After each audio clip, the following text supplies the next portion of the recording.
నందు ప్రియులారా, మరి కొరింథీయులకు రాసిన మొదటి పత్రిక 13వ అధ్యాయం 8వ వచనం, 13వ వచనం, అలాగే 8వ అధ్యాయం మొదటి వచనాన్ని మనం చదువుకున్నాం. ఈ 3 వచన భాగాల్లో 3 శ్రేష్టమైన మాటలు రాయబడ్డాయి. మొదటిది శాశ్వతమైనది ప్రేమ అనే మాటను మనం చూసాం. రెండవది శ్రేష్టమైనది ప్రేమ అనే మాట మనం చూసాం. మూడవది క్షేమాభివృద్ధి కలిగించేది ప్రేమ. ఈ 3 మాటలు ఈ ఉదయకాలంలో మనం జ్ఞాపకం చేసుకుందాం. ప్రియులారా, ప్రేమ శాశ్వత కాలముండును అనే మాటలో ఇంగ్లీష్లో ఏమని రాయబడిందంటే లవ్ నెవర్ ఎండ్స్ అన్నాడు. మరొక ట్రాన్స్లేషన్లో మనం చూస్తే లవ్ నెవర్ ఫెయిల్స్ అన్నాడు. అంటే ప్రేమ ఎన్నడూ ఓడిపోయేది కాదు అని అర్థం. ప్రేమ ఓడిపోయేది కాదు. యేసుక్రీస్తు ప్రభువారు ఆయన మరి కల్వరి శిలువలో శిలువ మరణము ద్వారా సాతానును ఏం చేశాడు? ఓడించాడు. అంటే శిలువ మరణము ద్వారా ఆయన విజయాన్ని సాధించాడు. కాబట్టి యేసుక్రీస్తు ప్రభువారు ఆయన మరి క్రోధ పాత్ర అనగా ఆ దేవుని యొక్క కోపముతో నింపబడినటువంటి పాత్రను ఆయన త్రాగాడు. కారణం ఏమిటంటే యేసుక్రీస్తు ప్రేమను బట్టి ఆ దేవుని కోపమనే, దేవుని ఉగ్రత అనే పాత్రను ఆయన త్రాగుట ద్వారా ఆయన ప్రేమను చూపిస్తూ ఉన్నాడు. అంటే ఆయన మరి ఈ లోకానికి వస్తున్నప్పుడు ఆయనకు శ్రమలు ఉంటాయి, బాధ, అవమానం ఈ లోకములో ఉంటుందని ఎరిగి క్రీస్తు ప్రభువారు వాటన్నిటినీ భరించటానికి సిద్ధపడ్డాడు. అంటే ఆయన ప్రేమను ఎంతో మనము తెలుసుకుంటున్నాం. అయితే శాశ్వత కాలం ఉండేది ప్రేమ అని జ్ఞాపకం చేస్తూ మరి కొన్ని శాశ్వతంగా ఉండవు అని కింద చెప్తా ఉన్నాడు. అవి ఏమిటంటే ప్రవచనాలు అవి నిరర్ధకమైపోతాయి, భాషలు అవి నిలిచిపోతాయి, తర్వాత జ్ఞానము కూడా నిరర్ధకమైపోతుంది అని చెప్పాడు. అంటే నిలిచిపోయేవి కొన్ని ఉన్నాయి, నిరర్ధకమైనవి కొన్ని ఉన్నాయి అని జ్ఞాపకం చేస్తున్నాడు. అంటే ఏమేమి నిలిచిపోతాయి అంటే అక్కడ భాషలు నిలిచిపోతాయి అంటే అర్థం ఏంటంటే భాషలు ఉంటాయి అని కాదు అర్థం. అక్కడ ఇంగ్లీష్ బైబిల్లో సీజింగ్ అన్నాడు, అంటే ఆగిపోతాయి అని రాశాడు. ఆగిపోతాయి. మరి తెలుగు బైబిల్లో ట్రాన్స్లేషన్లో అలా ఉంది, కానీ నిజముగా ప్రవచనాలు ఏమైపోతాయంట? అవి ఆగిపోతాయి. భాషలు కూడా అవి ఆగిపోతాయి. ఆ తర్వాత జ్ఞానము కూడా అది నిరర్ధకము అయిపోతుంది అని జ్ఞాపకం చేశాడు. ఈ 3 నిరర్ధకమైపోయాయి, కానీ నిలిచి ఉండేవి 13వ వచనములో చెప్పాడు. ఏమేమిటి నిలిచి ఉంటాయి అన్నాడండి? విశ్వాసము, నిరీక్షణ, ప్రేమ. ఈ 3 నిలిచి ఉంటాయి అని జ్ఞాపకం చేశాడు. అనగా నిరర్ధకమయ్యేవి ఉన్నాయి, తర్వాత నిలిచిపోయేవి ఉన్నాయి. అనగా అవి ఎన్నటికు మారేవి కావు. అయితే ప్రియులారా, మరి దేవుని లేఖనాల్లో మనం చూస్తున్నట్లుగా నిరర్ధకమయ్యేవి, నిలిచిపోయేవి వాటి గురించి మనం జ్ఞాపకం చేసుకుంటున్నప్పుడు ఇక్కడ భాషలను గురించి జ్ఞాపకం చేశాడు. భాషలు ఏమవుతాయి అంటే భాషలు ఆగిపోతాయి అన్నాడు. భాషలు అసలు ఎప్పుడు ప్రారంభమయ్యాయి అంటే మార్కు సువార్త 16వ అధ్యాయము 17వ వచనములో అక్కడ మీరు దయ్యములను వెళ్ళగొట్టుదురు, క్రొత్త భాషతో మీరు మాట్లాడుదురు అనే మాట మనం చూస్తాం. మార్కు సువార్త 16వ అధ్యాయం 17వ వచనములో ఆ మాట రాయబడింది. అంటే దయ్యాలు మీరు వెళ్ళగొడతారు, అంటే అద్భుతాలు చేస్తారు, అంత మాత్రమే కాదు, క్రొత్త భాషతో మీరు భాషలు మాట్లాడుతారు అన్నాడు. ఇక్కడ భాషలు అనేవి ఆ దినాల్లో ప్రారంభమయ్యాయి. ఎప్పుడు ప్రారంభమయ్యాయి భాషలు అంటే కొత్త నిబంధన ప్రారంభ దినాల్లో, అనగా యేసుక్రీస్తు ప్రభువారు ఆ సువార్త ముగింపు దినాల్లో భాషలు ప్రారంభమయ్యాయి. సంఘ ప్రారంభ దినాల్లో భాషలు ప్రారంభమయ్యాయి. అయితే ఈ ప్రారంభమైనటువంటి భాషలు ఇప్పటికి కూడా ఉన్నాయా అంటే ఇప్పుడు భాషలు లేవు అని మనం చెప్పాలి. ఎందుకంటే దేవుని లేఖనాల్లో చెప్పబడిన ప్రకారము భాషలు నిలిచిపోతాయి, లేకపోతే భాషలు ఆగిపోతాయి అనే వచనాన్ని మనము ఆధారం చేసుకున్నట్లయితే భాషలు ఆగిపోయే సమయము వచ్చింది అని కొరింథీ మొదటి పత్రిక రాసే సందర్భంలో ఆయన చెప్తూ ఉన్నాడు. అయితే ప్రియులారా, ఇక్కడ భాషలు అలాగే ప్రవచనాల గురించి జ్ఞాపకం చేస్తూ అసలు భాషలు ప్రారంభమైనటువంటి దినాల్లో ప్రారంభములో పరిశుద్ధాత్మ అపోస్తుల కార్యముల గ్రంథం 2వ అధ్యాయంలో మనం చూస్తే 4వ వచనములో అక్కడ పరిశుద్ధాత్మ వారి మధ్యకు దిగి వచ్చింది అన్నాడు.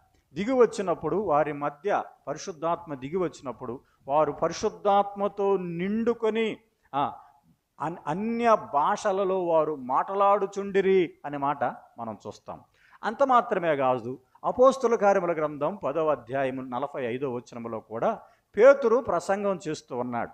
పేతురు ప్రసంగం చేస్తున్నప్పుడు ఆ ప్రసంగమును విన్నటువంటి వారు అక్కడ విశ్వాసులున్నారు, అవిశ్వాసులున్నారు, అనగా క్రీస్తును నమ్మని వారు కూడా ఉన్నారు. అయితే పేతురు ప్రసంగాన్ని బట్టి అక్కడ ఉన్నవారు అనేక మంది పరిశుద్ధాత్మను పొందుకొని మరి అవిశ్వాసులుగా ఉన్నవారు అనగా క్రీస్తును నమ్మని వారి మీద కూడా పరిశుద్ధాత్మ దిగివచ్చి వారు భాషలతో మాట్లాడుతున్నారు అనే మాట మనం చూస్తున్నాం ప్రియులారా. అంత మాత్రమే కాదు, అపోస్తుల కార్యముల గ్రంథం 19వ అధ్యాయములో పౌలు ఎఫెసు పట్టణానికి వెళ్ళి కొంతమంది శిష్యులను పిలిచాడు.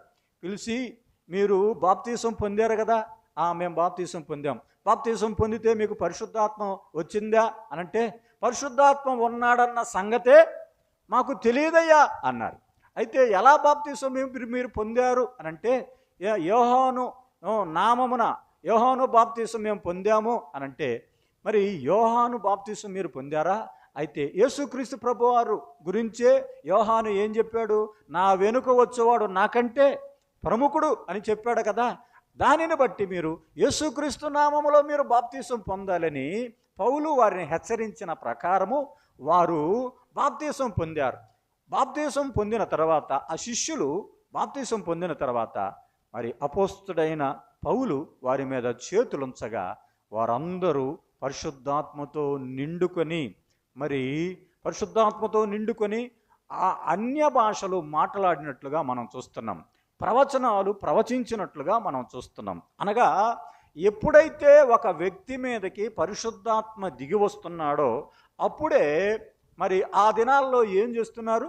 వారు భాషలు మాట్లాడుతున్నారు, ప్రవచనాలు ప్రవచిస్తున్నారు. అంటే ఈ భాషలు ఏ భాషలు అనుకోవాలి అంటే రోజువారీ మాట్లాడే భాష కాదు.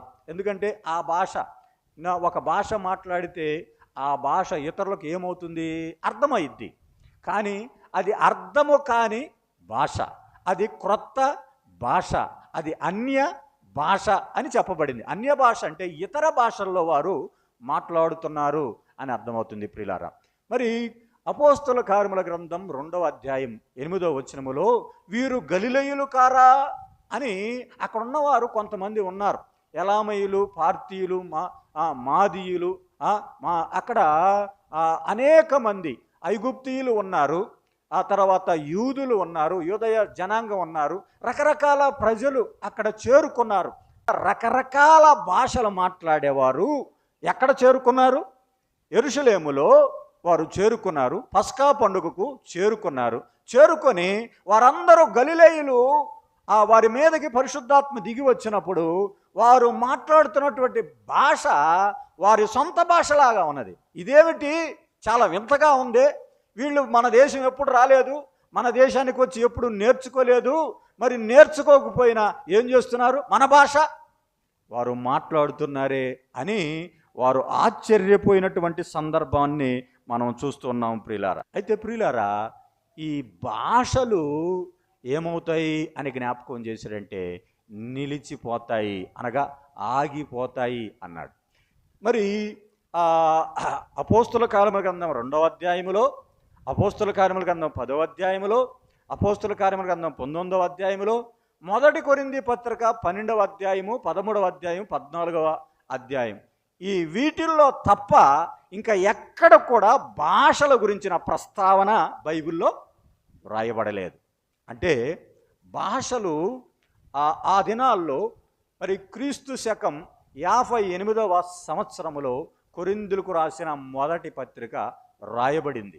అంటే ఆ దినాల్లో మరి సంఘము క్షేమాభివృద్ధి పొందుట కొరకు దేవుడు సంఘములో కొందరిని అనుగ్రహించాడు, అనగా కృపావరములను దేవుడు అనుగ్రహించాడు అన్నాడు. ఆ కృపావరాలు మరి మనందరికీ తెలుసు.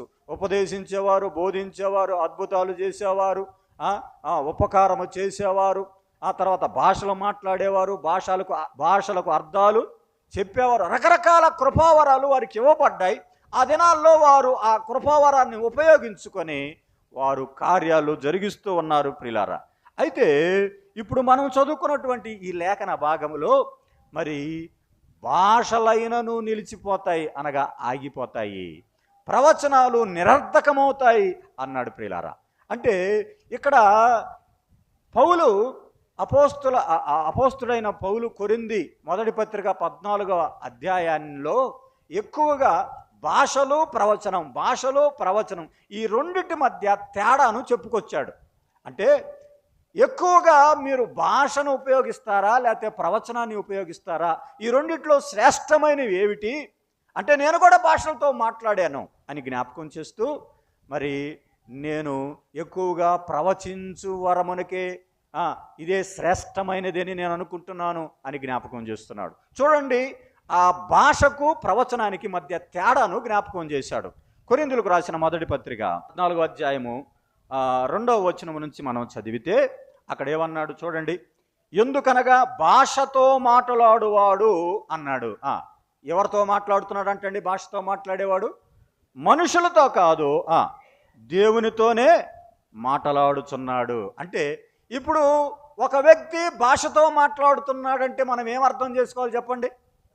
అతడు దేవునితోనే మాట్లాడుతున్నాడు, కానీ మనుషులతో మాట్లాడట్లేదు. ఎందుకు మాట్లాడట్లేదు? దేవుడు చెప్తున్నాడు అక్కడ. ఎందుకు మాట్లాడట్లేదంటే భాషతో మాట్లాడితే మనుషులకి ఏమవుదంటండి? అర్థం కాదు. అందుకని వాడు మాట్లాడుతున్నది ఎవరితో? దేవునితో. భాషలో మాట్లాడేవాడు మనుషులతో కాదు కానీ దేవునితో మాట్లాడుతున్నాడు. అయితే ప్రవచనం మాట్లాడేవాడు చూడండి 3వ వచనంలో అక్కడ 2వ భాగంలో రాయబడి ప్రవచించువాడు మనుషులతో మాట్లాడుతున్నాడు. అర్థమైందా? ఇప్పుడు తేడా మనకు అర్థమైపోవాలి. ఏమిటి? ప్రవచించేవాడేమో మనుషులతో మాట్లాడుతున్నాడు, భాషలు మాట్లాడేవాడు దేవునితో మాట్లాడుతున్నాడు. ఇది మొదటి వ్యత్యాసం. రెండవ వ్యత్యాసం చూడండి 4వ వచనంలో భాషతో మాట్లాడువాడు తనకు క్షేమాభివృద్ధి కలుగు చేసుకుంటున్నాడు, కానీ ప్రవచించువాడు ఏం చేస్తున్నాడు? సంఘమునకు. ఇప్పుడు అర్థమైంది మనకి రెండవ వ్యత్యాసం. భాషతో మాట్లాడేవాడు తనకు తానే క్షేమాభివృద్ధి కలుగు చేసుకుంటున్నాడు. అయితే ప్రవచించేవాడు ఏం చేస్తున్నాడు చెప్పండి? సంఘమునకు క్షేమాభివృద్ధి కలుగు చేస్తున్నాడు. ఇది రెండవ వ్యత్యాసం. అయితే మూడవది చూడండి 5వ వచనములో భాషలతో మాట్లాడవల్ల నేను కోరుచున్నాను కానీ అన్నాడండి. అంటే భాషలతో మాట్లాడాలనుకుంటే మాట్లాడండి, కానీ ఏం చెప్తున్నాడు కింద? ప్రవచించాలని మరి విశేషముగా. అంటే దేనికి ప్రాధాన్యత ఇస్తున్నాడండి? భాషతో మాట్లాడాలని కోరుతున్నాను, కానీ మీరు ప్రవచించాలనే నేను ఇష్టపడుతున్నాను, కోరుతున్నాను అన్నాడు. 4వ వ్యత్యాసం 5వ వచనములో భాషతో మాట్లాడువాడు అర్థము చెబితేనే గాని అన్నాడు. భాషలతో మాట్లాడితే ఏం చెప్పాలంటండి? అర్థము చెప్పాలి, కానీ ప్రవచించువాడు వాడే శ్రేష్ఠుడు. అంటే ఎవరికంటే ఎవరు శ్రేష్ఠులు అని చెప్తున్నాడండి? భాషలు మాట్లాడేవాని కంటే ఎవడు శ్రేష్ఠుడు? ప్రవచించేవాడు శ్రేష్ఠుడు అన్నాడు. ఇది 4వ వ్యత్యాసం. 5వ వ్యత్యాసం 19వ వచనంలో ఉంది చూడండి. 19వ విషయం భాషలతో 10,000 మాటలు పలుకుట కంటే అన్నాడు. అంటే ఒక వ్యక్తి భాషలతో మాట్లాడుతున్నాడు. ఆ భాష ఏ భాష? తెలియని భాష, అర్థం కాని భాష. ఎన్ని మాటలు మాట్లాడుతున్నాడంట? 10,000 మాటలు మాట్లాడుతున్నాడు. కానీ తెలిసిన భాషతో, తెలిసిన దానితో 5 మాటలు మాట్లాడుట శ్రేష్టం అన్నాడు. అంటే భాష తెలియనిది అని జ్ఞాపకం చేస్తూ దానితో ఎన్ని వేల మాటలు మాట్లాడినా ప్రయోజనము లేదు. తెలిసిన 5 మాటలు ప్రయోజనం అన్నాడు. అసలు భాషలు ఎవరికి? 22వ వచనం చూడండి. భాషలు ఎవరికి? భాషలు విశ్వాసులకు కాదు అన్నాడు. మరి కింద చెప్పాడు చూడండి, అవిశ్వాసులకే. ప్రవచించుట అవిశ్వాసులకు కాదు, విశ్వాసులకి. అంటే ప్రవచనాలు ఎవరికి? విశ్వాసులకి. భాషలు ఎవరికి? అవిశ్వాసులకి అని జ్ఞాపకం చేస్తున్నాడు. 7వ వ్యత్యాసం ఏమిటంటే, అసలు ఒక వ్యక్తి భాష మాట్లాడుతున్నాడంటే ఏం చేస్తాడు? శబరబావ అంటాడు. అంటే ఏం అర్థం కాదు మనకి. ఏం అర్థం కాక మనం తలలు పట్టుకుంటాం.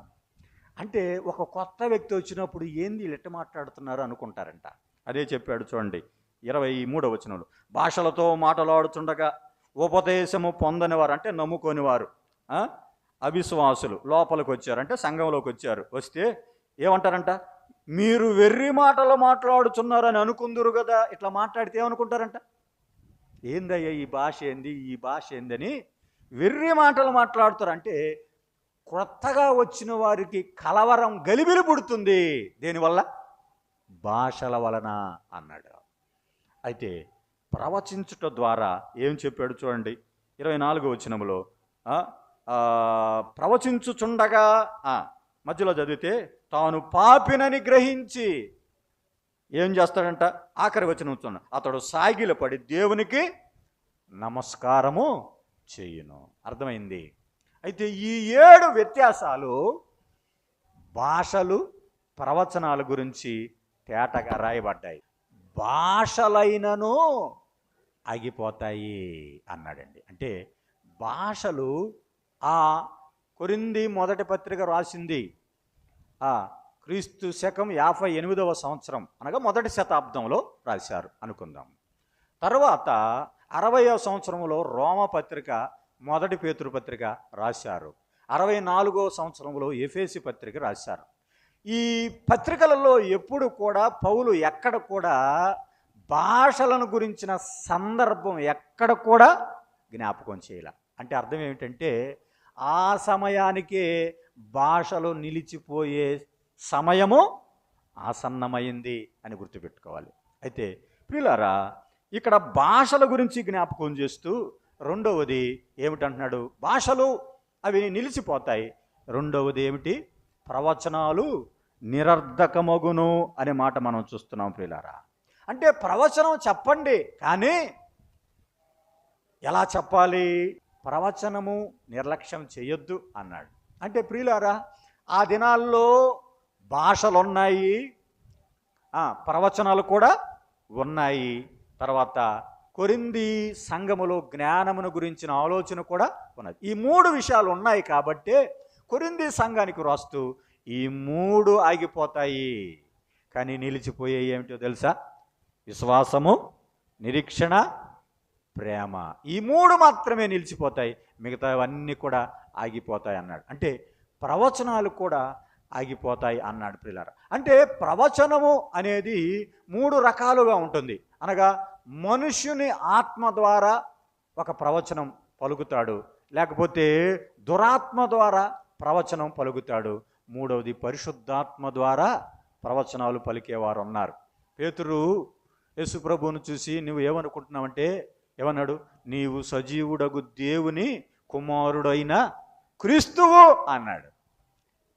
నా తండ్రి నీకు బయలుపరిస్తే గాని రక్తమాంసాలు కలవారు దీనిని జ్ఞాపకం చేసుకోలేరు అన్నాడు, దీన్ని గుర్తించలేరు అన్నాడు. కాబట్టి పరిశుద్ధాత్మ చేత ప్రేరేపింపబడిన వాడుగా ఉన్నాడు. తర్వాత మరలా మలుకు చెవిని తెగనరిగినప్పుడు మరలా ఏం చేస్తున్నాడు? అప్పుడు పరిశుద్ధాత్మ నింపబడలేదు, మానవ ఆత్మతో ప్రభువా నరుకుదమా అని అంటున్నాడు. కాబట్టి కొన్నిసార్లు మనము పరిశుద్ధాత్మతో నింపబడిన అనుభవంతో మనం ప్రవచించే వారంగా ఉన్నాం. కొన్నిసార్లు మనము సొంతంగా కూడా మనము ప్రవచించే వారంగా ఉన్నాము అని మనం జ్ఞాపకం చేసుకోవాలి. అయితే ప్రియులారా, ఈ ప్రవచనాలు అంటే ప్రవచన గ్రంథము అని ప్రకటన గ్రంథాన్ని కొన్ని ట్రాన్స్లేషన్లో ఏమని రాయబడి ఉంటుంది చెప్పండి? ప్రవచన గ్రంథం. ఎందుకని? అది జరగబోయేదాన్ని చెప్పటమే ప్రవచనం. క్రీస్తు శకం 96వ సంవత్సరములో ప్రకటన గ్రంథం రాశారు. అంటే ప్రకటన గ్రంథము రాయబడే వరకు ప్రవచనాలు, అంటే అక్కడ అప్పటి వరకు ప్రవచనాలు ఉన్నాయి. ఎప్పుడైతే ఇది పూర్తయిందో, అనగా దేవుని వాక్యము ప్రజల చేతికి వచ్చిందో, ప్రజలు చేతిలోకి వచ్చి ప్రజలు దాన్ని చదవటం ప్రారంభించారో, అనగా అప్పటి వరకు అసంపూర్ణతలో ఉన్నది ఇప్పుడు సంపూర్ణమై ఉన్నది అని జ్ఞాపకం చేస్తున్నాడు. అప్పటి వరకు నేను పిల్లవాని వలె ఉంటిని, ఇప్పుడు నేనేమయ్యాను? నేను పెద్దవాడయ్యాను. పెద్దవాడైన తర్వాత ఇప్పుడు పిల్లవాని చేష్టలు ఏం చేశాను? మానేశాను అన్నాడు. అంటే ఇంకా ఇప్పుడు అవి లేవు, మనకు ఉన్నది దేవుని వాక్యమే. ప్రవచనాలు కూడా ఇప్పుడు ఏమైపోయాయి అని చెప్తున్నాడు? అవి నిలిచిపోయాయి, నిరర్ధకమైపోతున్నాయి. నిరర్ధకమై అనగా సంపూర్ణమైనది వచ్చినప్పుడు అసంపూర్ణమైనది ఏమి చేయబడింది? అది నిలిచిపోతుంది అన్నాడు. సంపూర్ణమైనది దేవుని వాక్యమే. అయితే ఆ దినాల్లో వారికి సంపూర్ణత లేదు, దేవుని వాక్యము లేదు. ఆ దినాల్లో వారికి సంపూర్ణతలో సంఘము క్షేమాభివృద్ధి పొందటానికి వీరందరినీ అనుగ్రహించాడు, భాషలను కూడా ఇచ్చాడు, ప్రవచనాలను ఇచ్చాడు. అవన్నీ నెమ్మది నెమ్మదిగా ఏమైపోయాయి? అవి ఆగిపోతున్నాయి అన్నాడు. అనగా ఇప్పుడు భాషలు నిలిచిపోయాయి, ప్రవచనాలు కూడా నిరర్ధకము అయిపోయాయి. ఇక మూడవది ఏమిటి? జ్ఞానము అన్నాడు. ఈ జ్ఞానము కూడా ఏమైపోయింది అన్నాడండి?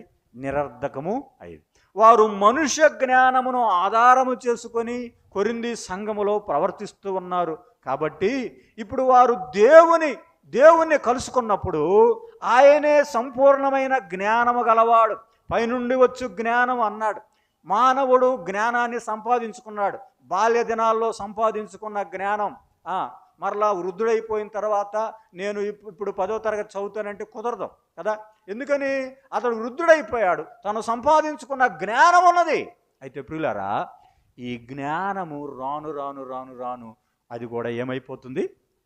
నిరర్ధకం. ఎప్పుడు నిరర్ధకం అవుతుంది అన్నాడు? ఇదిగో మనము అద్దం ముందు నుంచున్నప్పుడు అద్దములో చూస్తున్నాము అన్నాడు. అయితే ఇప్పుడు ఈ జ్ఞానం ఎలాంటిదంటే ఒక అద్దములో చూస్తున్నట్లుగా మాత్రమే ఉన్నది అన్నాడు. ఒకానొక దినాన ప్రభువుని నేరుగా ఆయనను మనము చూస్తాం. అంటే అప్పుడు ఇప్పుడు అద్దములో చూసినంత మట్టుకు మాత్రమే జ్ఞానం ఉన్నది. తర్వాత నేరుగా చూసినప్పుడు ఏమైపోయింది ఈ జ్ఞానం? ఒక వ్యక్తి దేవుని గురించి నేను పూర్తిగా ఎరిగాను అని చెప్పటానికి వీలు. ఎప్పుడు మనం పూర్తిగా ఎరుగుతాం దేవుణ్ణి? ఆయన ముఖాముఖిగా చూసినప్పుడే ఆయన మనం పూర్తిగా ఎరుగుతాం. ఈ జ్ఞానం కాదు, ఇప్పుడు ప్రస్తుతానికి నువ్వు అద్దంలో చూసినట్టు మాత్రమే చూస్తున్నావు, కానీ ఒకానొక దినాన నేరుగా ముఖాముఖిగా చూస్తావు. అప్పుడు ఎప్పుడైతే ముఖాముఖిగా చూస్తామో అప్పుడు క్రీస్తు ప్రభుని సంపూర్ణముగా మనం ఎరిగి ఉంటామన్నాడు. అందుకనే అక్కడ ఏమని చెప్పాడు చూడండి, 9వ వచనములో, పూర్ణమైనది వచ్చినప్పుడు పూర్ణము కానిది నిరర్ధకమగును అన్నాడు. అంటే పూర్ణమైనది మన ప్రభు అయిన యేసుక్రీస్తు చూసినప్పుడు పూర్ణము కానిది అనగా జ్ఞానము, ఒక వ్యక్తి యొక్క జ్ఞానము పూర్ణమైనది కాదు. అయితే ప్రియులారా, మరి శాశ్వతమైనది, లవ్ నెవర్ ఎండ్స్, శాశ్వతమైనది ఏమిటి చెప్పండి? ప్రేమ. ప్రేమ శాశ్వతమైనది. రెండవది ఏమని చదువుకున్నాం? ప్రేమ శ్రేష్టమైనది. ప్రేమ ఎలాంటిదండి? శ్రేష్టం. అంటే విశ్వాసము, నిరీక్షణ, ప్రేమ, ఈ మూడు గురించి జ్ఞాపకం చేస్తూ హెబ్రీ పత్రిక 11వ అధ్యాయం 1వ వచనములో విశ్వాసమునున్నది నిరీక్షింపబడు వాటి యొక్క నిజస్వరూపము అన్నాడు. నిరీక్షింపబడు వాటి నిజస్వరూపం అని జ్ఞాపకం చేస్తూ ఆ విశ్వాసాన్ని గురించి కొందరు చూడకుండానే నమ్మారు అని జ్ఞాపకం చేస్తున్నాడు. శ్రేష్టమైనది ఏమిటంటే ఈ మూడిట్లో ప్రేమ అన్నాడు. ప్రియులారా, ఒక విశ్వాస జీవితంలో ఈ మూడు ఎంతో ప్రాముఖ్యమైనది. యేసేపు ఆదికాండం 50వ అధ్యాయములో తన యొక్క సహోదరులను కలవటానికి వెళ్ళినప్పుడు ఈ 3 మాటలు జ్ఞాపకం చేశాడు. ఏమేమిటిది? ఒకటి విశ్వాసము, రెండోది నిరీక్షణ, మూడోది ప్రేమను గురించి జ్ఞాపకం చేశాడు. ఏమిటి విశ్వాసము? వారి సహోదరులు ఏమనుకున్నారంటండి? కీడు చెయ్యాలి అనుకున్నారు. అంటే సహోదరుల యొక్క ఉద్దేశం ఏమిటి చెప్పండి? కీడు చేయటానికి. కానీ దేవుని యొక్క ఉద్దేశం ఏమిటి చెప్పండి? అది మేలుకే, అది మేలుకే. అంటే యోసేపు యొక్క విశ్వాసం ఏమిటంటే దేవుడు నాకు మేలు చేస్తాడు అనే విశ్వాసం ఉంది. ఎలా విశ్వాసం? దేవుడు తనతో మాట్లాడాడు. ఇదిగో ఆ పనలో, ఇదిగో నా పన నిలిచి ఉన్నది, మీ పనలన్నీ నా చుట్టూ నమస్కారం చేశాయి అని జ్ఞాపకం చేశాడు. అంత మాత్రమే కాదు, ఇదిగో సూర్య చంద్ర నక్షత్రాలు ఎలాగా సాగిలపడ్డాయో జ్ఞాపకం చేశాడు. ఈ రీతిగా మీరు నాకు సాగిలపడతారు అని జ్ఞాపకం చేసినప్పుడు యోసేపు నిజంగా ఏమి చేయబడ్డాడు? ఆయన యోసేపు 105వ కీర్తన మన అందరికీ చదివితే వారికంటే ముందుగా అమ్మబడెను, సంకెళ్ళు అతనిని బాధించెను, ఇనుము అతని ప్రాణమును బాధించెను, నొప్పించెను అంటూ వారికంటే ముందుగా వెళ్ళాడు. అయితే దేవుడు యోసేపును పరిశోధించుచూ ఉండెను అన్నాడు. అంటే తాను చెప్పినది నెరవేరు వరకు దేవుడు ఏం చేస్తున్నాడంట? యోసేపును పరిశోధిస్తున్నాడు. అంటే యోసేపుకి ఏమున్నది? విశ్వాసం ఉన్నది. దేవుడు నన్ను పరీక్షిస్తున్నాడు, తాను చెప్పింది నెరవేరుస్తాడనే విశ్వాసము ఉన్నది. ఆ విశ్వాసాన్ని బట్టే గుంటలో వేసినా ఓర్చుకున్నాడు, అమ్మి వేసినా ఓర్చుకున్నాడు, చెరసాల్లో వేసిన ఓర్చుకున్నాడు, పొతిఫరు ఇంటిలో దాసత్వము చేసిన ఓర్చుకున్నాడు. ఎందుకు ఓర్చుకున్నాడు? దేవుడు అతనితో మాట్లాడాడు. నీవు ఒకానొక దినాన నీవు సింహాసనం మీద ఉంటావు అనేటువంటి విశ్వాసాన్ని కల్పించాడు దేవుడు. ఆ విశ్వాసాన్ని బట్టి అంటున్నాడు, ఇప్పుడు మీరు నాకు కీడు చేయాలని ఉద్దేశించారు, అది మీ వరకే. కానీ దేవుని యొక్క ఉద్దేశం ఏమిటి? నాకు మేలు. అంటే మనుషులు మనకు కొన్నిసార్లు కీడు చేయాలనుకున్నా దేవుని ఉద్దేశం ఏముంటుంది చెప్పండి? మేలు. పిల్లారా, అది మేలుకే ఉద్దేశించాడు, మేలుకే. అనేక సార్లు మన జీవితాల్లో మనం ఏమనుకుంటామంటే దేవుడు నాకెందుకు కీడు చేశాడు, దేవుడు నాకెందుకు అన్యాయం చేశాడు. మన జీవితాల్లో ఎన్నోసార్లు ఇలాంటి ప్రశ్నలతో మనం ఆలోచన చేస్తూ ఉంటాం. కానీ దేవుడు చెప్తున్నటువంటి మాట ఏమిటంటే అది మేలుకే. దేవుని ఉద్దేశం దేని కొరకు చెప్పండి? అది మేలుకే. ప్రియులారా, నిజంగా అన్నలు కీడు చెయ్యకపోతే, అన్నలు అమ్మకపోతే, అన్నలు అక్కడ పొతిఫరుకు అమ్మకపోతే, లేకపోతే చెరసాల్లోకి యోసేపు వెళ్ళకపోతే సింహాసనం మీద ఉండేవాడు కాదు. అంటే ఇప్పుడు చెప్పండి, యోసేపుకు శ్రమలు రావటం మేలుకా కీడుకా? మేలుకే. కాబట్టి మనము ఎవరైనా మనకు కీడు చేశారంటే మరలా తిరిగి కీడు చేసి మనము ఆ వ్యక్తిని నేను జయించాను అనుకోకూడదంట. ఒక వ్యక్తి నీకు కీడు చేస్తే మరలా తిరిగి కీడు చేసి జయించకుండా ఏమంటండి? మేలు చేత నీవు కీడును. అంటే ఇప్పుడు యోసేపు ఏం చేశాడు? అన్నలకు వస్తే కీడు చేశాడా? కీడు చేయలా. అన్నలు కీడు చేసిన యోసేపు మాత్రము ఏం చేశాడండి? మేలే చేశాడు. అయితే మన ప్రభు అయిన యేసుక్రీస్తు వారు ఆయన ఎవరు ఇప్పుడు చెప్పండి? ఆయన మేలు చేయువాడు. నీ ఆత్మీయమైన జీవితంలో నువ్వు ఎప్పుడు కూడా దేవుణ్ణి నాకు కీడు చేశాడన్న ప్రశ్న రానియదు. ఎందుకంటే ఆయన చిత్తములో ఆయన మేలు చేయాలనే ఉద్దేశం కలిగి ఉన్నాడు. కాబట్టే ఆయన ఏం చేశాడంటండి? మేలు చేసినట్లుగా మనం చూస్తున్నాం. ప్రియులారా, ఆ కళ నెరవేరు వరకు అన్నాడు. అంటే అతని విశ్వాసం ఏమిటో తెలుసా? ఇదిగో దేవుడు నన్ను పంపిస్తున్నాడు, దేవుడు ఇవన్నీ శ్రమలు వస్తున్నాయి, ఒకదాని తర్వాత ఒకటి వస్తున్నాయి రాని. కానీ చివరికి దేవుడు ఏం చేస్తాడు? నాకు మేలు చేస్తాడు అనే విశ్వాసము యోసేపుకుంది. అంత మాత్రమే కాదు, రెండవది నిరీక్షణ.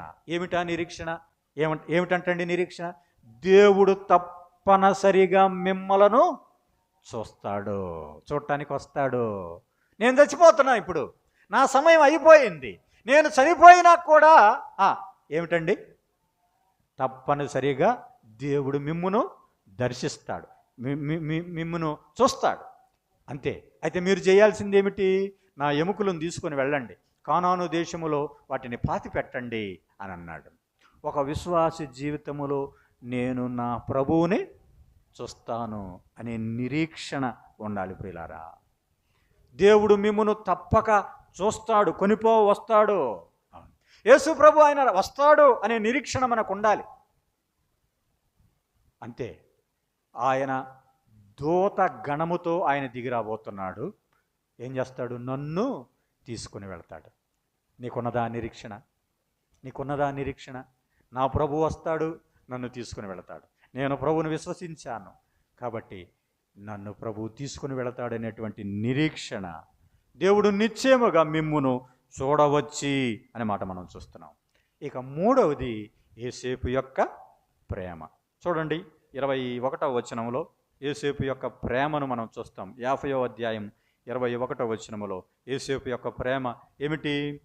కాబట్టి భయపడుకుడి, నేను మిమ్మును మీ పిల్లలను పోషించదనని చెప్పి వారిని ఆదరించి వారితో ఎట్లా మాట్లాడాడండి?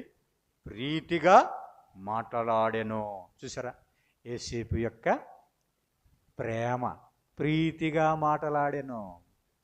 పిల్లరా, ఒకప్పుడు యోసేపు ఎట్లా మాట్లాడాడు? కఠినముగా మాట్లాడాడు. ఒకప్పుడు ఎలా మాట్లాడాడు? కఠినంగా మాట్లాడాడు. అయితే ఇప్పుడు ప్రీతిగా మాట్లాడాడు. యోసేపుకి ఎవరి మీద ప్రేమ ఉందో తెలుసా? తన సహోదరుల మీద ప్రేమ ఉన్నది, తన అన్నల మీద ప్రేమ ఉన్నది. అన్నల గురించి ఏం చూస్తున్నాడు? అక్కడ 42వ అధ్యాయం 24వ వచనం చూడండి. 24వ వచనం, అతడు వారి యొద్ద నుండి అవతలకు పోయి ఏడ్చి, ఎవరి గురించి ఏడుస్తున్నాడండి? తన సహోదరుల గురించి ఏడుస్తున్నాడు. గుంటలో వేసినప్పుడు ఏడ్చాడా? ఏడవలా. అమ్మినప్పుడు ఏడ్చాడా? ఏడవలా. చెరసాల్లో ఉన్నప్పుడు ఏడ్చాడా? ఏడవలా. ఎప్పుడు ఏడవని వాడు ఎప్పుడు ఏడుస్తున్నాడు? తన సహోదరులను చూసి, తన అన్నలను చూసి ఏడుస్తున్నాడు. తన అన్నలు తన పట్ల చేసిన దానిని చూసి జ్ఞాపకం చేసుకొని, నా అన్నలు నాకు ఇంత కీడు చేశారు కాబట్టి నేను కూడా కీడు చేయాలనుకోలేదు. కానీ సహోదరులు అనుకున్నారు. ఏమని? మనం కీడు చేసాం కదా, తిరిగి మనకు కీడు చేస్తాడేమో. యోసేపు ఏమాత్రము కీడు చేసినవాడు కాదండి. తన అన్నలను ప్రేమిస్తున్నాడు. అంటే యోసేపు మర్చిపోయాడు, తన అన్నలు చేసిన దాన్ని మర్చిపోయాడు. యోసేపు ఏడుస్తున్నాడు. ఇంకా యోసేపు ఎందుకు ఏడుస్తున్నాడంటే, ఇప్పుడు నన్ను కీడు మళ్ళా కీడు చేస్తాడేమో అని అనుకున్నందుకు ఏడుస్తున్నాడు. ఆల్రెడీ కీడు చేశారు, కీడు చేస్తే మరలా నేను కీడు చేస్తానా నేను, కానీ నా గురించి కీడు చేస్తాడేమో అని నా గురించి అనుకున్నందుకు యోసేపు ఇంకా ఏడ్చాడంటండి.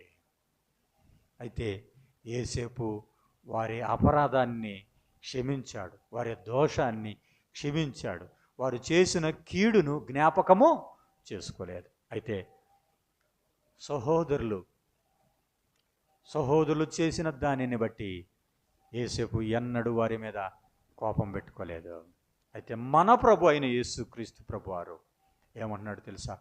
వారి పాపములకి ఎన్నడూ ఏమన్నాడండి? జ్ఞాపకము చేసుకోను అన్నాడు. మన ప్రభు అయిన ప్రేమ, మన ప్రభు అయిన యేసుక్రీస్తు వారి యొక్క ప్రేమ ఎంత గొప్పదండి. ఆయన ప్రేమ శ్రేష్టమైనది. అవును, ఆయన ప్రేమ శాశ్వతమైనది, ఆయన ప్రేమ శ్రేష్టమైనది. ఎవరు ప్రేమించలేరు ప్రియులారా అంతగా. ఇదిగో కీడు చేసిన, అన్యాయము చేసిన మరలా ఆయన తిరిగి ప్రేమించాడే తప్పితే ఎన్నడూ కూడా తిరిగి ఆయన మాట మాట్లాడినవాడు కాదు అనే మాట మనం చూస్తున్నాం. మూడవదిగా ఏమన్నాడు? ప్రేమ క్షేమాభివృద్ధి కలుగజేస్తుంది. కొరింథీ మొదటి పత్రిక 8వ అధ్యాయం 1వ వచనంలో క్షేమాభివృద్ధి. ప్రేమ ఏం చేస్తుందంటండి? ఒక వ్యక్తికి క్షేమాభివృద్ధి కలుగు చేస్తుంది. ఎలా క్షేమాభివృద్ధి చెప్పండి? ఒక వ్యక్తికి ఎలా క్షేమాభివృద్ధి కలుగుతాడు అంటే మనందరికీ తెలుసు. అపోస్తల కార్యముల గ్రంథము 9వ అధ్యాయంలో 31వ వచనములో సంఘము క్షేమాభివృద్ధి పొందుచు యోదయ సమరయ గలిలయ దేశములందంట ఎలా పొందుతుందంటండి? క్షేమాభివృద్ధి పొందుతూ ఉంది. సంఘము విస్తరించుచు క్షేమాభివృద్ధి పొందొచ్చు అని అక్కడ ఫుట్ నోట్లో నెంబర్ వేసి కింద ఏమని రాశాడంటే కట్టబడుచు అన్నాడు. అంటే ఇప్పుడు క్షేమాభివృద్ధి అంటే అర్థం ఏమిటి చెప్పండి? కట్టబడుట. ఒక వ్యక్తి ఒక సంఘము కట్టబడాలంటే క్షేమాభివృద్ధి పొందాలి అంటే ఏమి చేయాలి? సంఘము కట్టబడాలి అంటే ఎఫెసీ పత్రిక 2వ అధ్యాయము 20వ వచనం నుంచి మనం చదివితే అక్కడ మీరు అపోస్తలులు ప్రవక్తలు వేసినటువంటి పునాది మీద మీరు ఏం చేయబడుతున్నారు? కట్టబడుతున్నారు అన్నాడు. మనం ఏం చేయబడుతున్నామంటే మనము కట్టబడాలి. ఇటుక కట్టబడాలి. ఒకరికి ఒకరముగా కట్టబడాలి. ప్రేమ చేత అతకబడాలి. ఒకని యందు ఒకడు అనురాగము గలవారై ఒకని యందు ఒకడు ప్రేమ గలవారై నేను మిమ్మును ప్రేమించిన మాదిరిగా మీరును ఒకరిని ఒకరు ఏం చేయమన్నాడు? ప్రేమించుకోండి అన్నాడు. అదే క్షేమాభివృద్ధి. ఒక సంఘములో ఏమి లేకపోతే క్షేమాభివృద్ధి ఉండదు చెప్పండి? ఇప్పుడు ప్రేమ లేకపోతే. ఒకని యందు ఒకడు అన్నాడు. అంతే. నువ్వు ఎక్కువ నేను ఎక్కువ కాదు. నీది హై క్వాలిటీ నాది హై క్వాలిటీ కాదు. నీది ఉన్నతమైన ఉద్యోగం నాది తక్కువ ఉద్యోగం అని కాదు. అందరము సమానముగా క్రీస్తు ప్రభునందు మనము ఒకని యందు ఒకడు క్షేమాభివృద్ధి పొందాలి.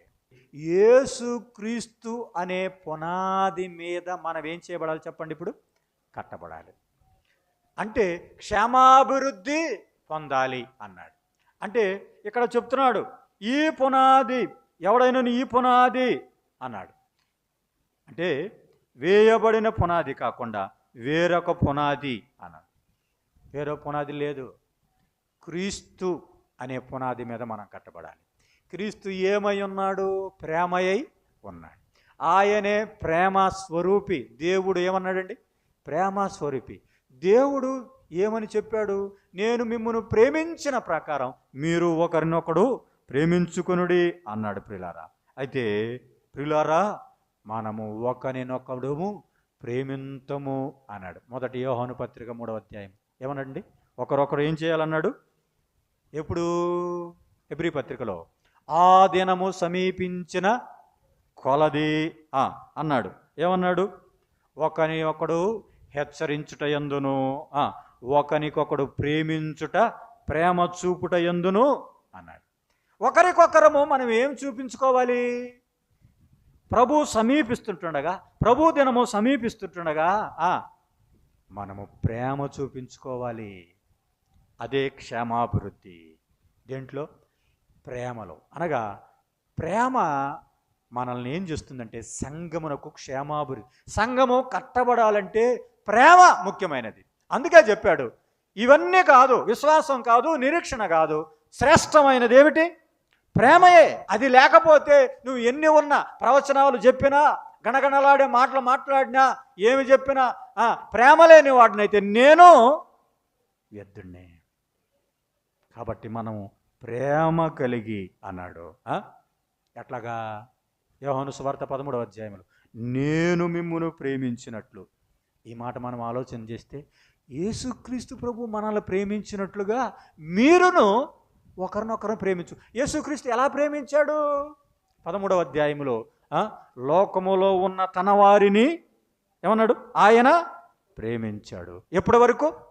అంతము వరకు ప్రేమించాడు అన్నాడు.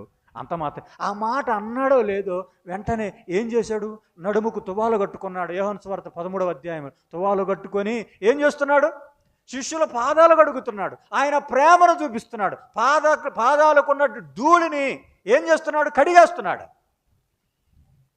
కొన్నిసార్లు మనలో ప్రేమ లేకపోతే, ప్రేమ అనేటువంటి నడవడిక లేకపోతే దేవుడు ఏం చెప్తున్నాడంటే, ఇదిగో నేను నిన్ను ప్రేమిస్తున్నాను ప్రభువా అని చెప్పిన ఉపయోగం లేదు. పేతురు, నేను నిన్ను ప్రేమిస్తున్నాను, ఎక్కడికి వెళ్తున్నావు అంటే, నేను నీతో కూడా వస్తానంటే నువ్వు నాతో రాలేవంటే ఏమన్నాడు, నేను నీ కొరకు ప్రాణమే పెడతానని అన్నాడు. ప్రాణం పెడతానన్నవాడు ఏమైపోయాడు? పారిపోయాడు. ప్రాణం పెడతానన్నవాడు పారిపోయాడు.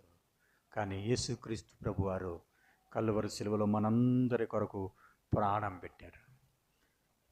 ఇస్కరియోతు యూదా, నువ్వు చెయ్యాలనుకున్నది త్వరగా చెయ్యి. ఇదిగో అతడు రొట్టె ముక్కను పుచ్చుకోగానే దురాత్మ వానిలో ప్రవేశించింది. వారి పాదాలు ఎందుకు గడుగుతున్నాడో తెలుసా? మీ నడక సరిగా లేదు. ఒకడేమంటున్నాడు, నేను నిన్ను ప్రేమిస్తున్నాను అంటున్నాడు కానీ ప్రేమించట్లేదు. ఒకడు నాతో పాటే భోజనం చేస్తున్నాడు, నాతో పాటే సహవాసం చేస్తున్నాడు, కానీ వాడి దగ్గర డబ్బు సంచి ఉన్నందున డబ్బును ప్రేమించేవాడుగా ఉన్నాడు, కానీ దేవుణ్ణి ప్రేమించేవాడుగా లేడు. కాబట్టి వారి పాదాలు కడుగుతున్నాడు. అర్థమైందా? అయితే యేసుక్రీస్తు ప్రభు వారి యొక్క ప్రేమ అది.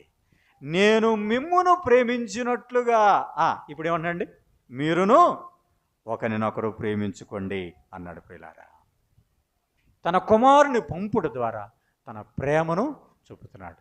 అదే చెప్పాడు, దేవుడు లోకమును ఎంతో ప్రేమించాడు. ఎందుకు? తన కుమారుని పంపుడు ద్వారా తన ప్రేమ, ఆ కుమారుడు బలి అవ్వుట ద్వారా తన ప్రేమ, ఆయన రక్తం కార్చుడు ద్వారా, శిలువను అనుభవించడం ద్వారా, శ్రమలు అనుభవించడం ద్వారా, సమాధి చేయబడుట ద్వారా, ఇవన్నీ క్రీస్తు యొక్క ప్రేమకు రుజువులు. కాబట్టి ఆయన ప్రేమను మనం జ్ఞాపకం చేసుకుందాం. నిజమైన ప్రేమ క్రీస్తు ప్రభు ప్రేమ. అయితే ఆయన ప్రేమ చూపించాడు, ఆయన వెళ్ళిపోయాడు, కానీ ఒక ఆజ్ఞ చెప్పాడు. ఏం ఆజ్ఞ? నేను మిమ్మును ప్రేమించిన ప్రకారము మీరును. ఇది మనం చేస్తున్నామా? ఇది చేయకపోతే మనం తప్పిపోయిన వారమే. కాబట్టి క్రీస్తు ప్రభు ప్రేమను కలిగిన వారంగా మనము ఒకరికి ఒకరము ప్రేమ కలిగి, కాబట్టి అలాంటి అనుభవంతో ఉండటానికి ప్రభు మనకు సహాయం చేయనుగా ప్రార్థన చేసుకుందాం.